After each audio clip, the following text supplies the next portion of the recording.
Good morning, America. No, that's not right. Oh, Good morning, Vietnam. No, that's not right either. Okay, now. oh my word. Okay. Welcome and thank you. This is Scientology Chat, the inaugural episode of this podcast. My name is Kesha. You'll over the course of this podcast, we'll take questions that you can submit to scientologychat@gmail.com of anything you want to know about Scientology. Um, in the inaugural episode, I'm just going to talk about most of the basic things that people often ask me. I've been a practicing Scientologist for 9 years. I was a member of the IAS until just recently. I'm a Dianetics and Scientology auditor. I was training to be a Class 3 auditor. For the most part, and while talking about this, I'm going to avoid using a lot of Scientology's terminology. There is a lot of internal terminology that Scientology uses that people won't understand, and understanding the words is a major part of Scientology in general. So instead of using L. Ron Hubbard's specific words or the church's specific terminology, I'll just use layman's or general words that mean the same thing to make it easier to understand and to make the questions and answers more concise. Um, the Throughout this, I'll make sure that I discuss not just the IAS talking points, and my sources don't just come from IAS websites or just from the books or any of that. I am not a member of the IAS anymore, but I left the IAS on good terms. So I'm not a suppressive person. I'm not persona non grata from the Church of Scientology. I had a specific dispute with one specific person in a position at the Church of Scientology, and I left the IAS and the church on amicable terms, but still have people I communicate with in both the church and the Sea Org. So, um, while talking about all of this, that is something to keep in mind is that although I am still a practicing Scientologist, I am no longer a member of the IAS and not beholden to their specific talking points and the generic answers that you may have come to expect from other active members who are still on good terms with the Church of Scientology itself. Um, just to get the ball rolling here and to pretty much go straight into the starting point, to give you an idea, there's two of us here, and I'm a Scientologist, and the person sitting next to me is not a Scientologist. I would be what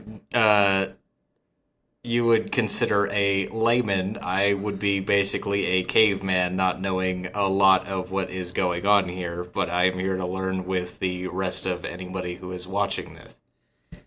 Yeah, that pretty much sums up the way that a lot of this is going to work. As we go through the answers and talking about different points, when there's a point of clarification or confusion or to talk about something in more depth, that's kind of how it will work. Is I'll stop and listen to it and then answer it the best way that I can. Um, the first place to even start is just what even is Scientology. And that's more of a two-part question than it would appear on the surface. Most people's conception of how Scientology functions and the way that the belief system works is not correct. Um, there's a good place to start is Scientology.tv. There's a movie called Scientology: The Fundamentals of Thought. It's free. You don't have to create an account. The IAS and the Church of Scientology will have no way to reach out to you if you're worried about that. But that movie, in and of itself, pretty much defines the only uniform beliefs in the Church of Scientology. Um, the book Scientology: The Fundamentals of Thought, and the book Scientology: A Slant on Life. Those two books are the only core principles of Scientology itself. In order to be one, you only have to accept the principles in that book The Fundamentals of Thought, and Dianetics. That's it. So everything else that's outside of those books is kind of what we'll talk about with the way Scientology's belief system works. Um, that book doesn't really go into any specifics outside of cycles of action and the eight dynamics or four dynamics, depending on if you're looking at Dianetics or Scientology, which are two different things. That's part of the question here. Why I said it was two parts. Dianetics is different. You can be any religion you want or have any spirituality of any kind. Or have none really at all and still use Dianetics because it has no connection to religion at all. Everything in that is purely a form of therapy. Auditing is a form of therapy. It's you don't have to accept a higher power. You don't have to accept any creation myth, anything like that, to use those books. So that's what I have done and still study is Dianetics mostly. Scientology is the layer above Dianetics, which deals with the spirit and how that relates to the mind and the body. So Scientology defines the basics of those kinds of things, but never goes into specific beliefs in the way that you may have seen them represented. Well, that and correct me if I'm wrong, but the way I've heard you talk about Dianetics before is a certain, like you said, kind of therapy, and it's not this whole like ideology and all that stuff, but it's something to help you through past events and all that, right? Right, yeah, it has nothing to do with any spirituality. So the whole point of that book is basically to look through your timeline of your life and to find specific events that are stored in what Dianetics calls the reactive mind, to find those and then bring them to you in a conscious state.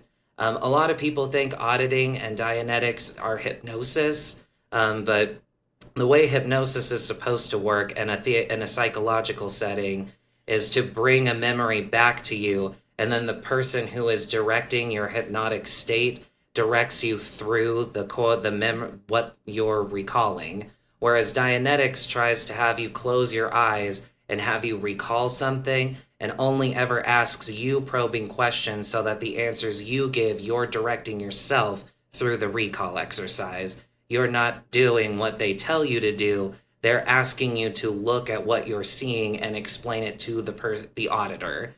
So it's the same concept, I guess, in a sort of way, but the person who is directing where you are being asked to go in the recall or through the hypnotic state is flipped. And so that's why Dianetics auditing is more guiding you through those events to pinpoint certain triggers or things that might cause you to have mental illnesses or depression or anything like that. It's to direct you through through things that are affecting you that are caused by your mind. And so there's nothing else in that book that relates to anything besides that. It only teaches you how to audit and why L. Ron Hubbard and people who practice Dianetics believe that it works. Well, I feel like it's sort of my job as the layman, as the person that saw the South Park episode and all that, to not just equate it to Tom Cruise and paying a shitload of money to get all of these different levels through the church, and I certainly think that is true, but to actually find the help in Dianetics, you certainly do not need to spend that much money and become a huge part of the church and all that.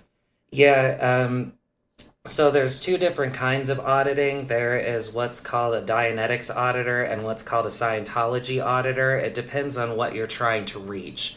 So most people have heard of the bridge to total freedom or the bridge in just the bridge in Scientology. And so if you're looking at the two different things, Dianetics, or people know about the state of clear in Scientology.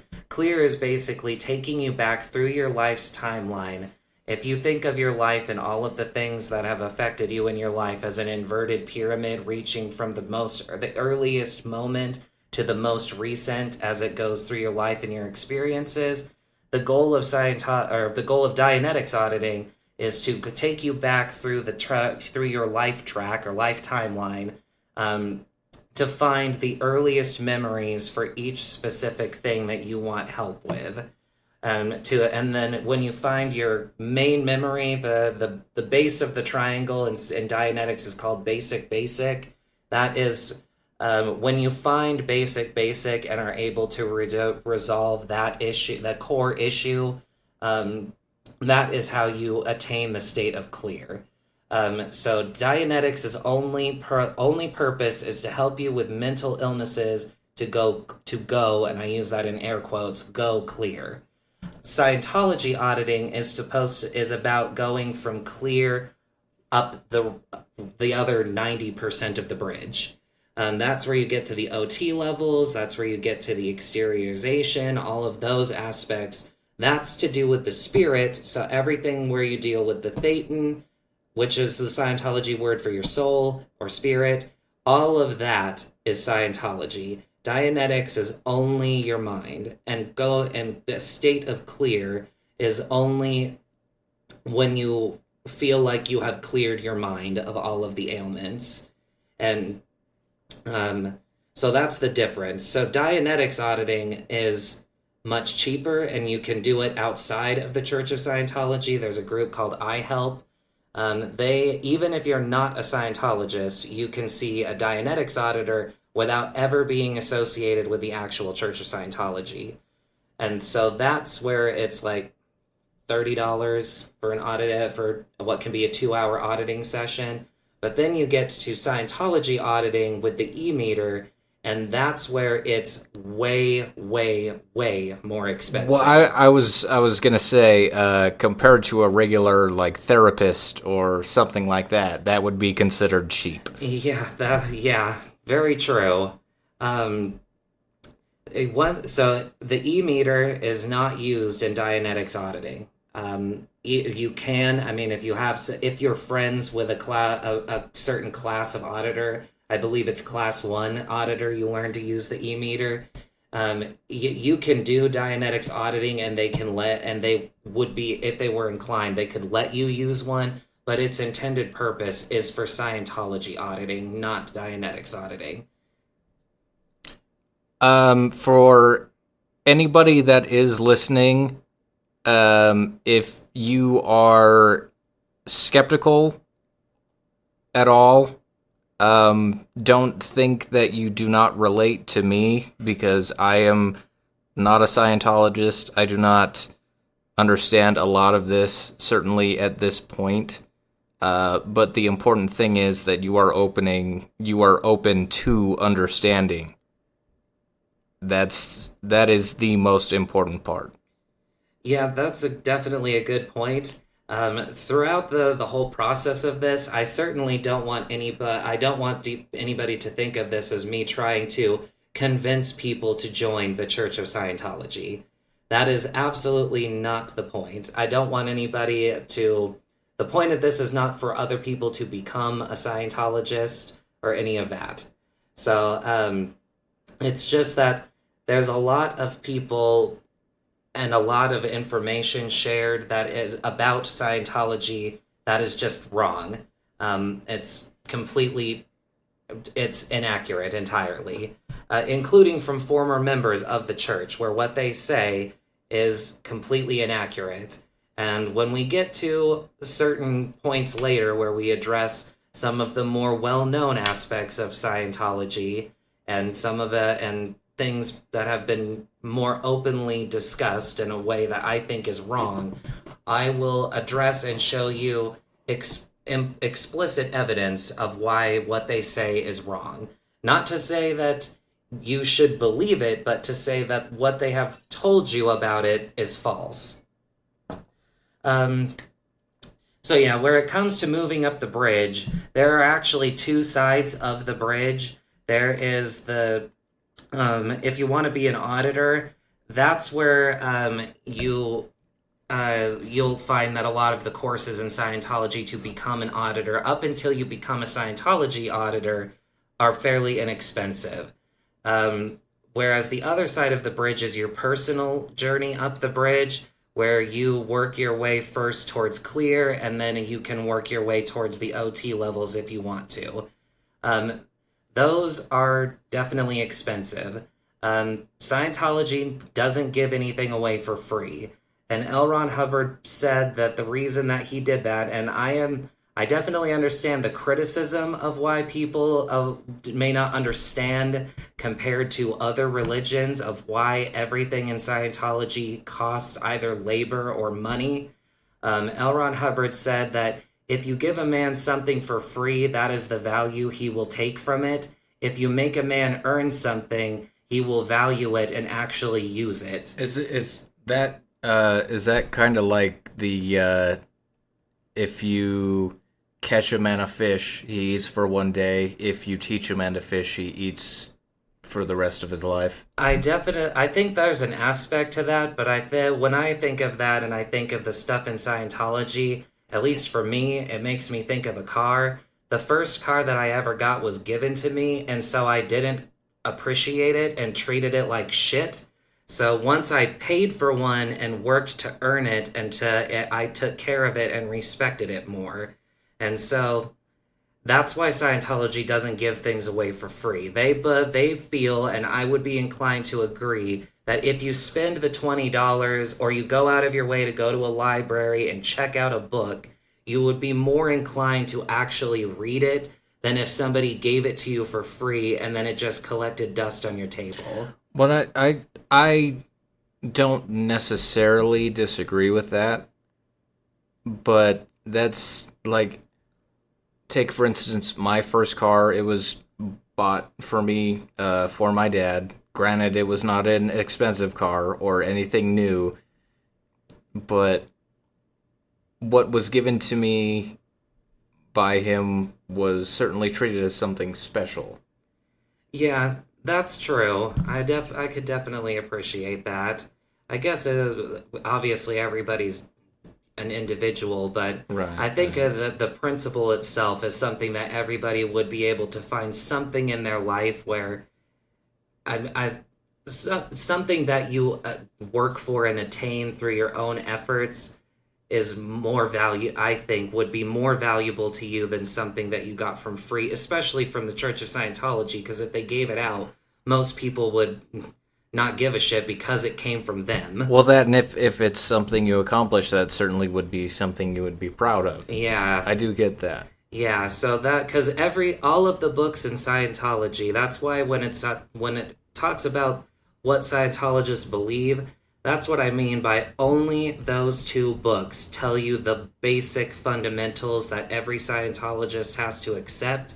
Other than those two books, it is an explicit rule in the Church of Scientology that you'd be almost impossibly pressed to find two Scientologists who actively practice who believe the same thing outside the fundamentals. So every book that you read, Handbook for Scientologists, even the self-analysis and the Handbook for Pre-Clears, as you read those books or you listen to the lectures in Scientology, you are supposed to interpret it in the way that makes sense to you and form your own beliefs off of things that you agree with or things that you can reproduce from the data that L. Ron Hubbard is giving or that the material is providing. So outside of the core, Dianetics itself and auditing, you have to accept and agree that that auditing works.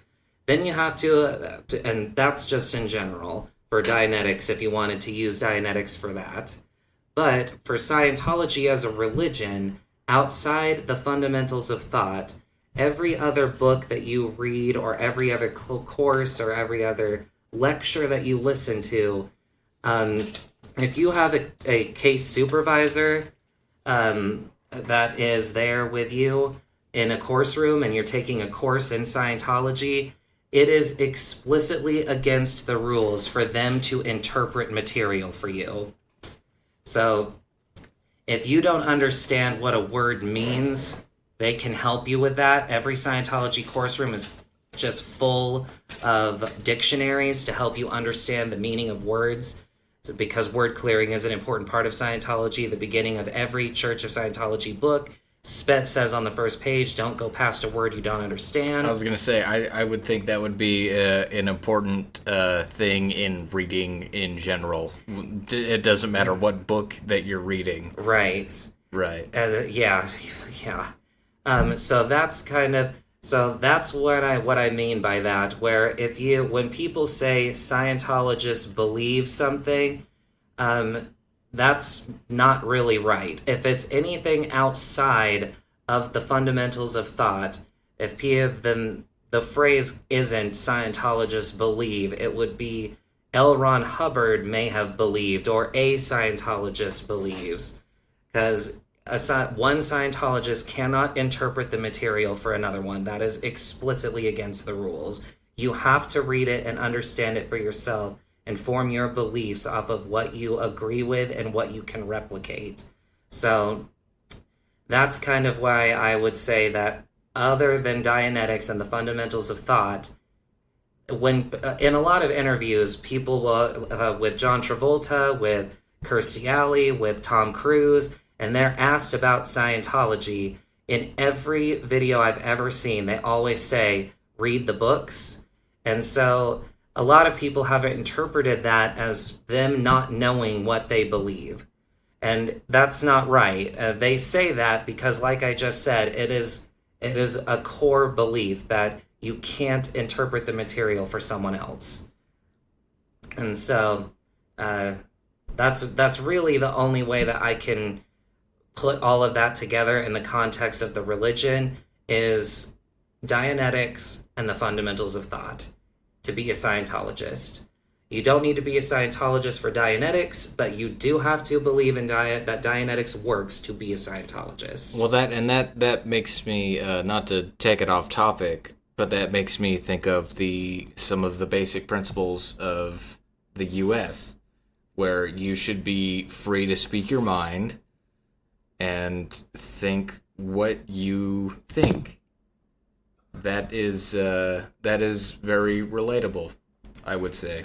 And I've seen some well-known former Scientologists disagree with that, and they say that what I just told you is a common Scientology talking point, but that it's not really used in practice. And to that, my response, and I'm not going to call anybody out by name, especially on the first episode, but... Well, is Miscavige exception? He's not, so he okay, is also... Never mind. Yeah, so he Redact that. He is also not allowed to interpret the materials and not that he would. I mean, he's been a Scientologist since he was a very, very young child. So he has been ingrained with that rule since the beginning. Not to say that he is a perfect individual by any means, which is something we'll talk about for a future episode. But I hope so.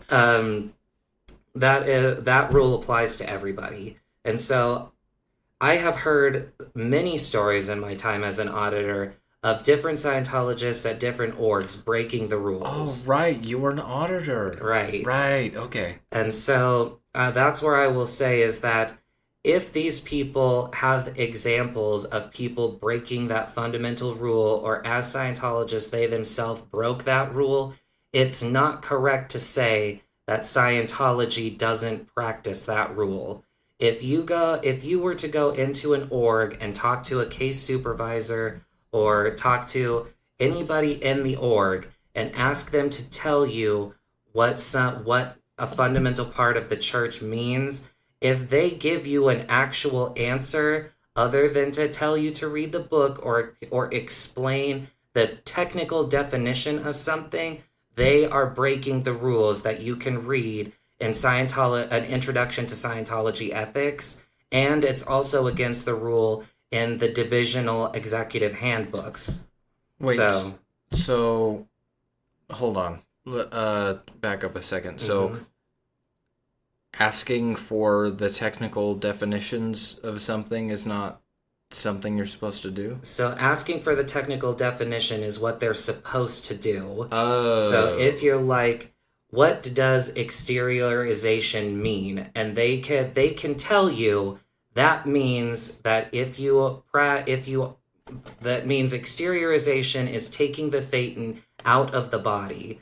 So that would be the first step in exteriorization that you'll do in Scientology when you're in processing is they ask you to go 2 feet behind the back of your head and try to help you be able to see yourself.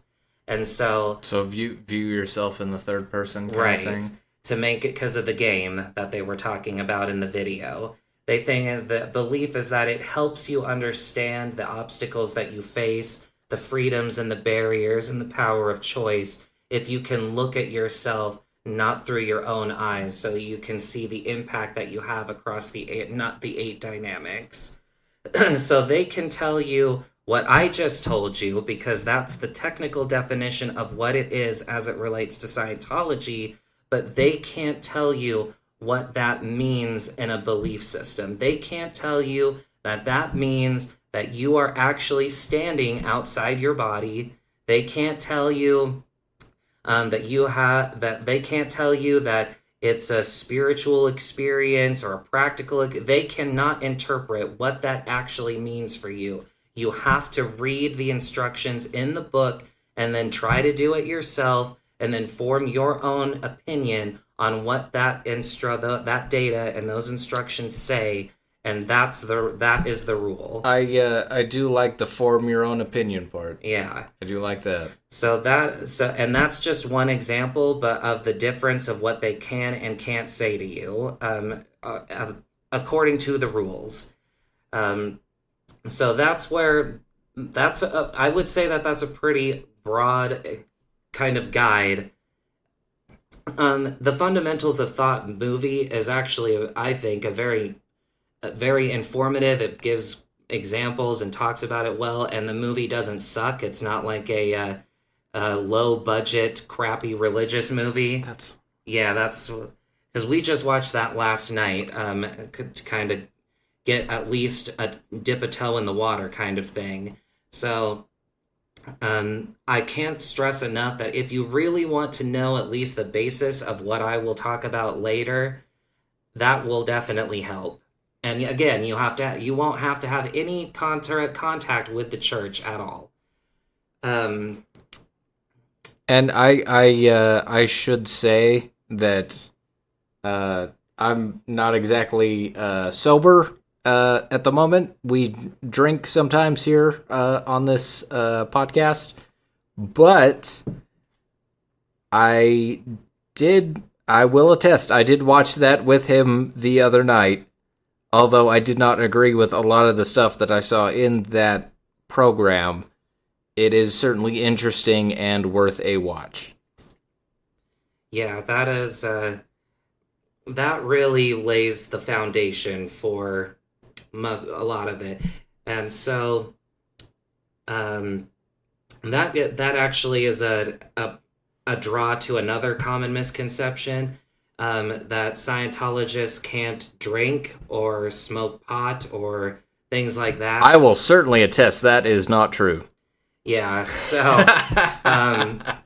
that is, so you can't be audited within a certain amount of time after taking anything like that. That makes Not sense. because they interpret it as being inherently bad, but because I think we can all agree that alcohol and marijuana affect your memory, which is kind of an important part of auditing. If you're in a sober mind, that would be the best time, unless you're a fervent alcoholic. Right. That, like, only remember shit when you are that drunk. Right, and so that's kind of that is definitely a very common misconception.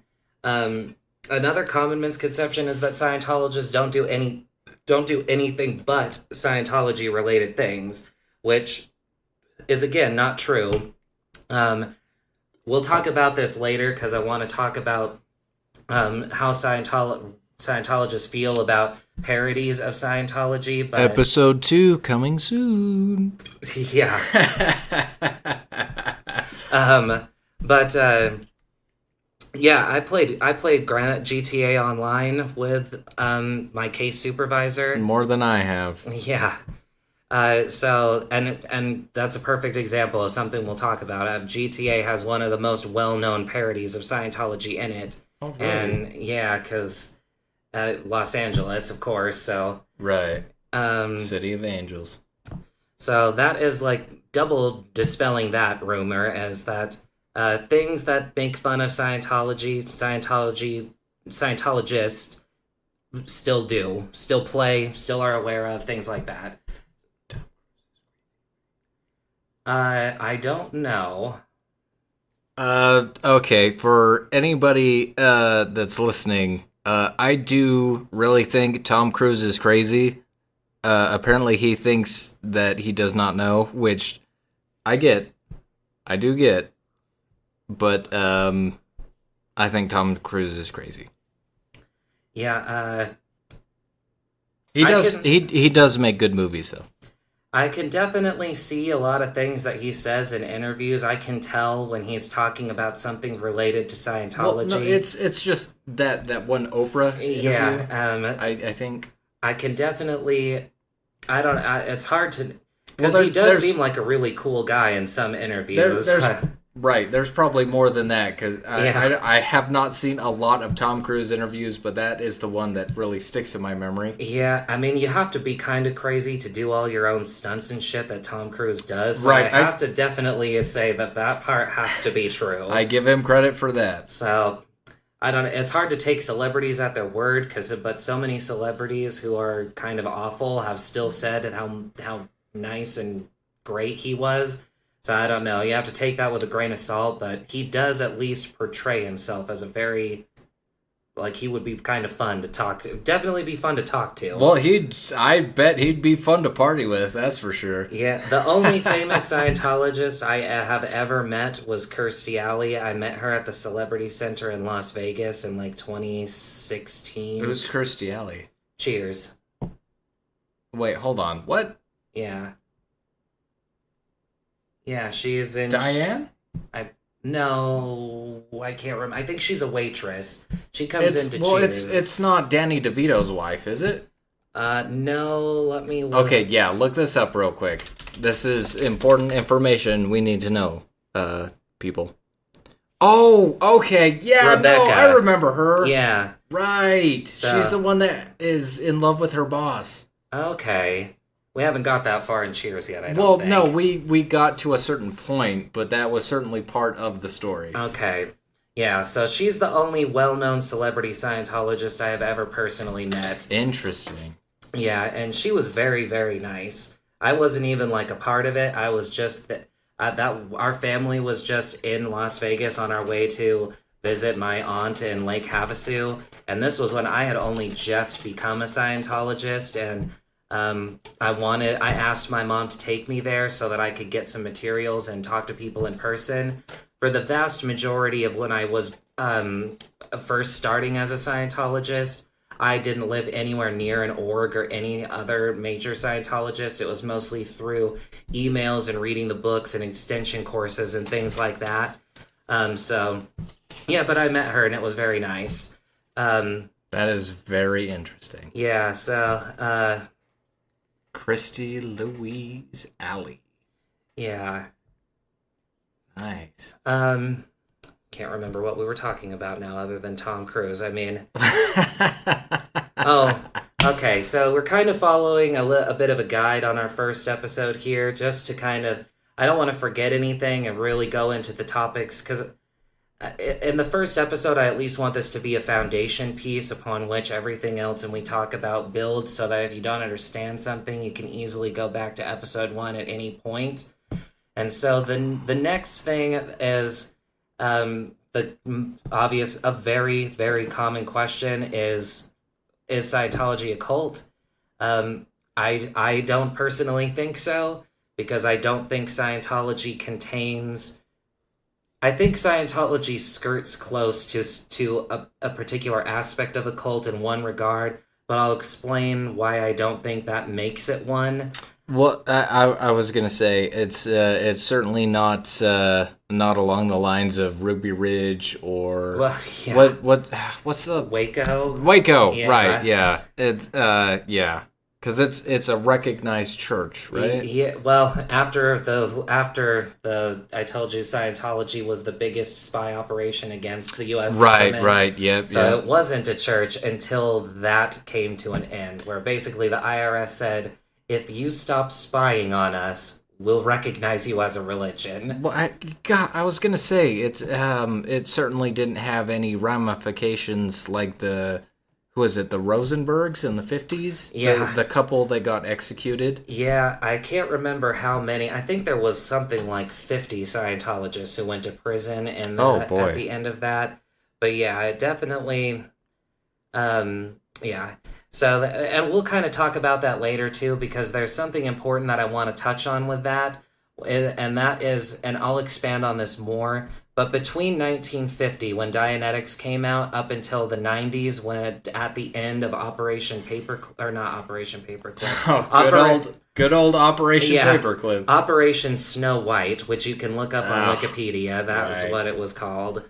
Um, We are deep into government stuff here. Also, yeah, that's not part of the podcast, but Yeah, that is, and I'm going to talk about that too because that's another important misconception about Scientology. okay. Um, but between 1950 and the end of Operation Snow White, the Church of Scientology was targeted over and over and over and over by the pharmaceutical industry. And I Which this I do find very interesting. Yeah, because in 1950, when Dianetics came out, L. Ron Hubbard submitted it to the board I can't remember, the board of psychiatry or something, and they wrote him back and said that Dianetics was not medicine.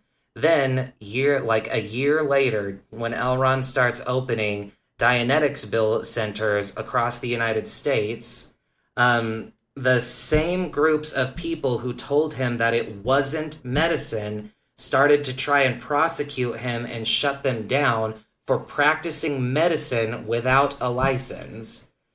And that's all stems from that Scientology says that you shouldn't use psychiatric medications unless in the most extreme circumstances. You should always try therapy first. Not even just Dianetics and auditing, but therapy first talking to people and really trying. And so back then in the age of sanitariums and all of that, that was probably the highest authority that the psychiatric, and I don't hate the psychiatric industry. I wouldn't call it an industry of death to the extreme that the church does. Well, But I certainly think that they're frauds and full of shit in many aspects. I was gonna say well, I guess I'm not sure that would be the same like mental health hospitals. Would that be the Department of Psychiatry? Well, I think that it was all under the banner of the department. Well, actually, no, I don't think that's true. I think it was John F. Kennedy who started Well, the desanitarium process. I want to say it was under Reagan where a lot of the mental health asylums closed. I mean, I can't remember not for sure. not saying that those were very ethical in how they treated patients and stuff, but I'm pretty sure that's where a lot of them closed down and a lot of the mental health stuff started declining. Yeah, it may have been the 70s because I remember weirdly in American Horror Story Asylum where the main character Lana the lesbian. Oh, so like the Nurse Ratchet kind of character. Well, that's a great point because One Flew Over the Cuckoo's Nest. The desanitarium process wouldn't have happened until after that movie because he's in one. And that was made in the 60s. Was it? I can't remember. Either the 60s or maybe or it's the set 70s. in the 60s. Something like that. But anyway, I know that the character Lana from Asylum the lesbian at the end, at the end she does her expose news piece on all of the abuses going on, And I know that that's based on a real thing that started the process. That's interesting. It must have been the 60s, but I can't remember. Anyway, so One of those. I don't know I can't remember off the top of my head if they had their own department, but I certainly know that psychiatry and psychology had a vested interest in being able to extort the government for money to sell those facilities medications. Even though we have a computer in front of our faces, we will tell you what we think, and in specific parts, we will look up things we deem necessary. I will give that disclosure. When did they start? I guess you can't word it that way. Man, take your time. People who are listening to this and who have stuck in this far will still be interested. Oh, it's deinstitutionalization. 50s and 60s. Good God. So but it says it doesn't start. You were right that it was Ronald Reagan, but he was governor of California at the time. Well, right, but Reagan was the first president. I mean, besides Biden, that fucking had dementia and fucking... Yeah, because you were right, too. The large-scale closures didn't start until he was in office. Right, yeah. Okay. I mean, I don't have a high opinion of Reagan in the first place, but that's my own personal opinion. Gotcha, okay. Not that I want to push that on the host of the podcast. Well... So that's something to think about of why even today why Scientology has a reputation for being so militant, and not like Big Pharma does not have a bad reputation if you have a working brain. And so that kind of brings us to like a lot of today, where I think more people have in general started to realize how much power that industry truly has had, and what far they're willing to go to protect their bottom line and for the products that they sell. So if you think about what Dianetics says about psychiatric medication and how far they've been willing to go today, just think of how far they were ready to go and did go when they were at the height of their power. Well, That makes me think of who was it, Sigmund Freud? When he was given like cocaine from the pharmaceutical companies, whatever they were back when he was alive, and he wrote a lot of these books and stuff saying how good cocaine was, and what do you know? It's not that healthy for you. Yeah. Although healthier than alcohol, I will say, in its purest form. Not that I endorse that. And so, Scientology that's a good point because of that makes me think of this, and that's where I would say, in the 50s and 60s, even as prevalent as mental health medications might be today, if you think about the 50s and how many women, mostly housewives, but also everybody in general, were being force-fed things like lithium and those kinds of prescription drugs, that is a lot of what L. Ron Hubbard was talking about. Not ADHD medications or things like that. Or I think that the church today has taken a stance that I kind of understand because the big pharma industries haven't changed, but I think that there are some medications that treat things for people who are not helpable through traditional therapy. Well, not to take it to 1950s housewives, but in that time it would be, in the eyes of the law, at least in the U.S., legal to beat your fucking wife with a fucking broom handle to death and not be really charged with anything. Yeah.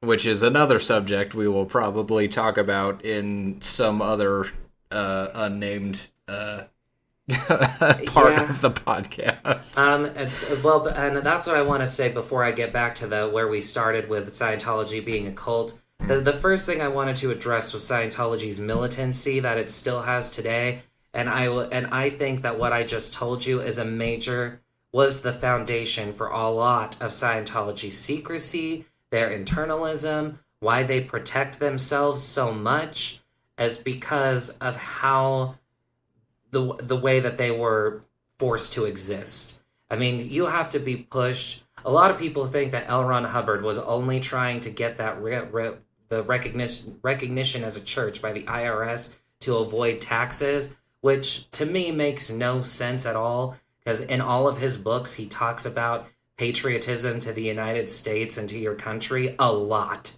including paying taxes, which he did do through his life. I mean, he did. The money that he made through Scientology may have benefited him in his lifestyle, but certainly not to the extent that most people think. Most people think of him living in Saint Hill or something as like a king, which just isn't true. Beverly Hills. Saint Hill is the well, no, I'm just making a comparison. Well, yeah, that's good. I'm glad that you mentioned that, because if you don't know, Saint Hill is the headquarters of Scientology in the UK. So I don't know anything about the UK other than London and Liverpool, where the Beatles were. Yeah. Okay, and then back. So the other aspect of what I think people attribute to Scientology being a cult that I think is wrong is people think that we worship L. Ron Hubbard. A fundamental part of a cult has to be a central figure who is always right and everybody else is wrong. Well, usually there's a mass suicide kind of thing to a cult as well. Either that or the government comes in and kills everybody anyway. So either way, a lot of people die. And so as that pertains to L. Ron Hubbard, I will say this. I think that the Church of Scientology as an organization goes out of its way to exalt L. Ron Hubbard and what he did in his life, not because they worship him, but mostly because I think that they, like most people, have a belief that that exceptional things can only be created by exceptional people, which I think is fundamentally wrong. I really don't care what L. Ron Hubbard was. I still think Dianetics works because it worked for me and I've seen it work for others. So, I mean, an actress can create an actress created an aspect of Bluetooth and Wi-Fi. Because she was an actress, that doesn't mean that what she created is less valuable because we know it works.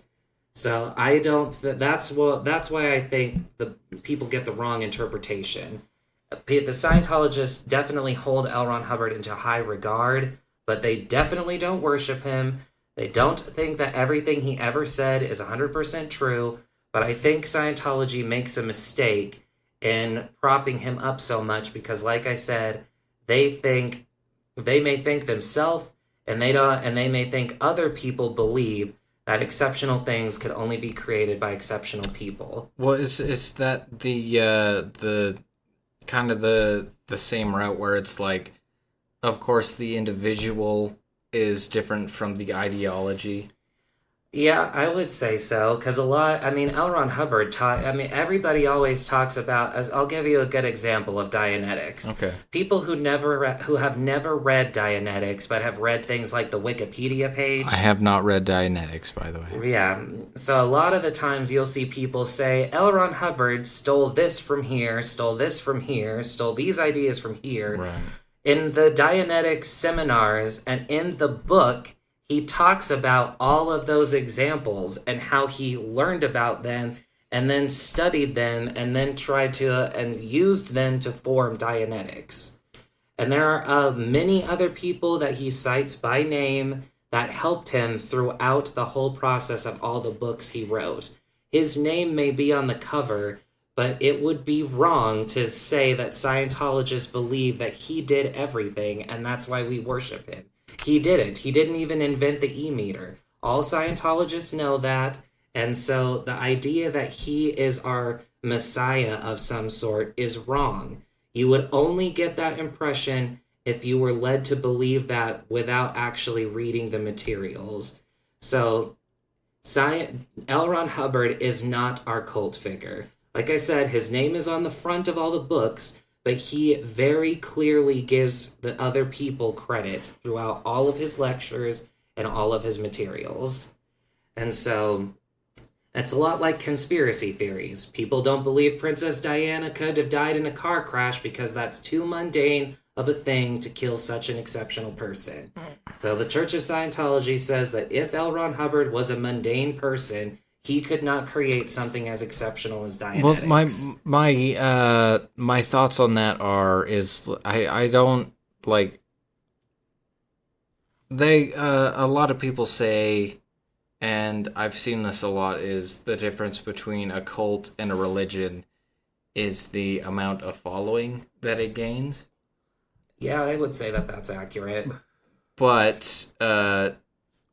Ron Hubbard did not have, I don't know, what was it, like over 500 people drink the Kool-Aid. Right. And that was laced with cyanide and kill themselves, and the Sunshine Cult that wore those identical jumpsuits and the identical Nikes and all that stuff. Yeah, and there's another aspect of this too, and that people point to that say that this is why Scientology is a cult, and that is the policy of disconnection, or declaring someone a suppressive person. Again, people have a very bad understanding of this because what you're told about it is wrong. So like what you see in TV shows that I won't name, but that I know are full of, I have seen it, I have watched all of it, and a lot of it is crap. Some of it has a basis in reality, but a lot of it is just straight up bullshit. Well, So what the policy of declaring someone a suppressive person or the disconnection, you have to go so unbelievably far to directly hurt the church for them to do that.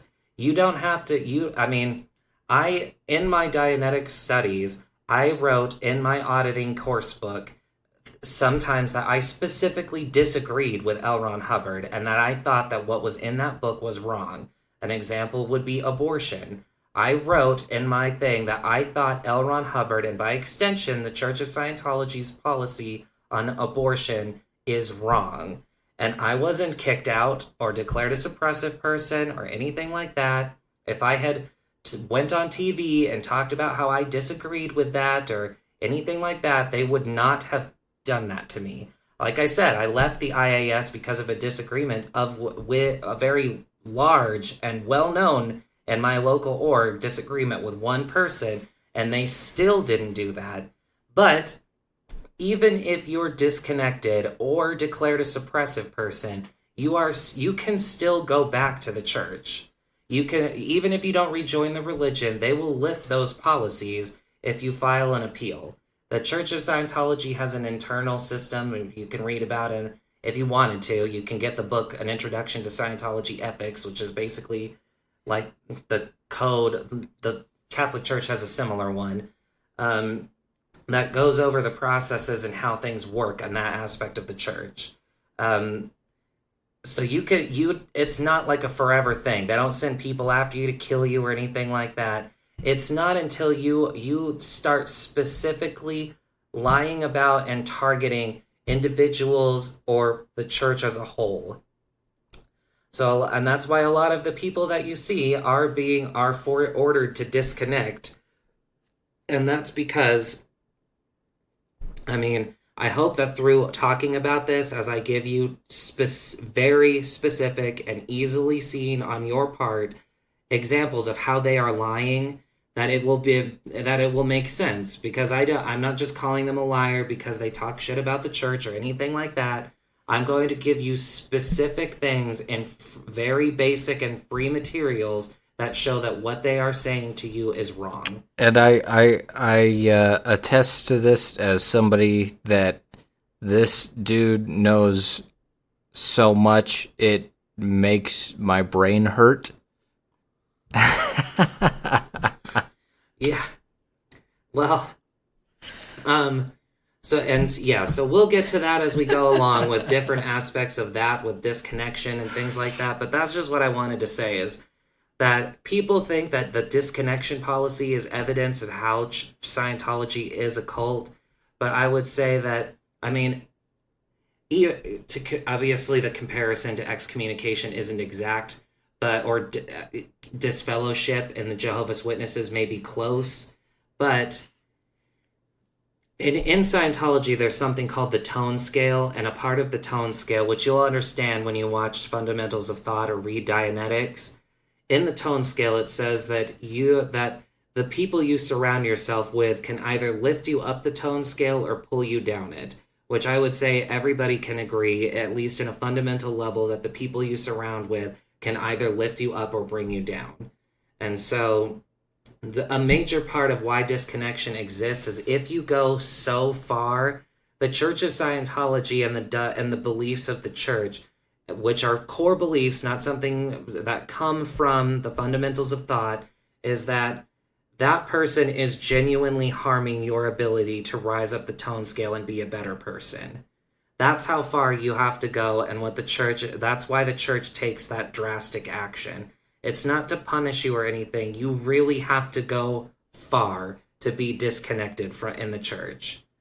And so I'll leave it at that, but we will talk about that more as in future episodes, because is certainly more to that will be worth talking about.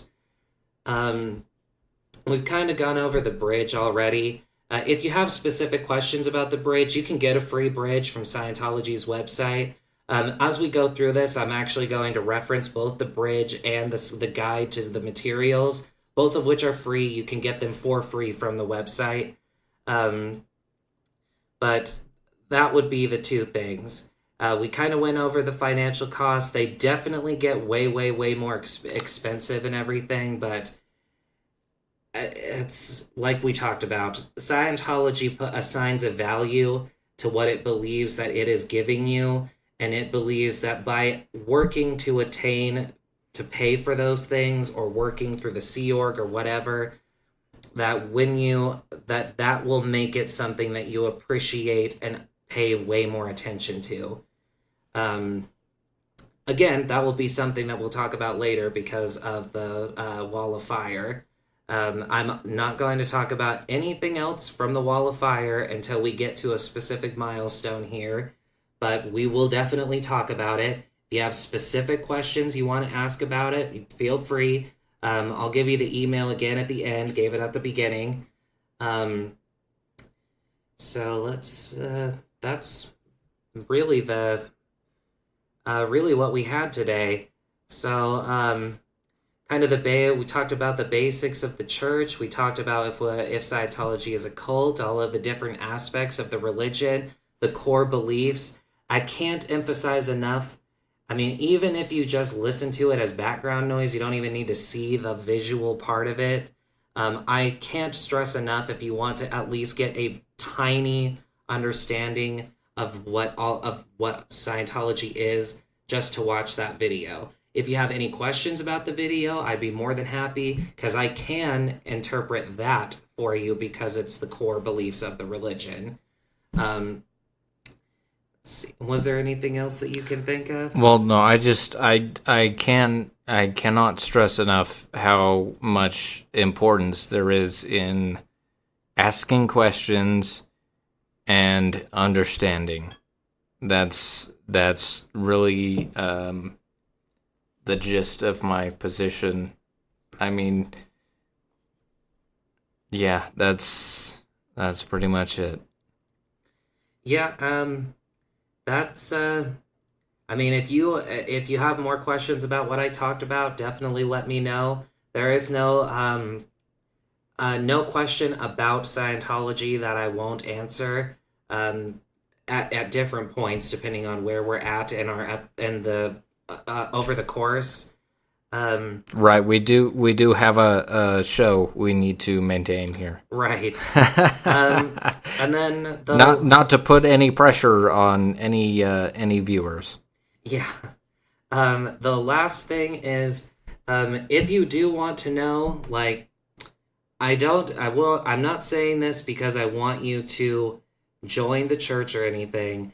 if you want to read material or because I know that this is not exactly a society that encourages reading anymore, um, and that is to I will admit that the Dianetics is a huge book that requires a lot to get through. Which we do encourage reading here. Yes.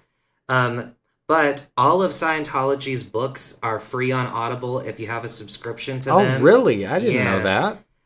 Or if you want to get physical copies, your library is more than likely going to have them. Or if not them, you can get them from Amazon, either brand new without Bridge, which is owned by the church, ever knowing or reaching out to you, or used copies so they don't just go to waste. I would definitely encourage that. Not so that you convert, but just so that you can understand what I'm talking about. Because I can't stress to you enough that if you only listen to what I say and go off of what you hear from other people in certain shows and former ex-Scientologists, if when you compare what they say to what I say, you may not believe what I'm telling you. But if you read the specific books and the specific materials that I'm telling you, you will see that everything that I am telling you is correct. Everything that I have told you about the materials, what is in them, and how it works is correct. And what they are saying is wrong. Either they are wrong or they are misrepresenting it as being a fundamental part of the church, when it's just the bad actions of specific people who should absolutely be reported to the church. So that's kind of I think that pretty much wraps up where we are today. Well, sorry, I would just like to say world peace, and Yeah. do your own research with everything. Always ask questions. Yes. That used to be the Science Channel's logo. Question everything. Yeah. And I would suggest you follow that. Perfect. All right. Well, I think that wraps everything up. So, like I said, if you had any questions, it's ScientologyChat, all one word, at gmail.com. And then I think we're going to do this next Sunday again. So, the questions that we get, I'll definitely look at by then and kind of go through them and put together the next episode. I will also have my own opinion. Yeah. Perfect. All right. Awesome. Well, thank you so much again for listening and joining us tonight. Have a good week, and we will you'll hear from us next weekend.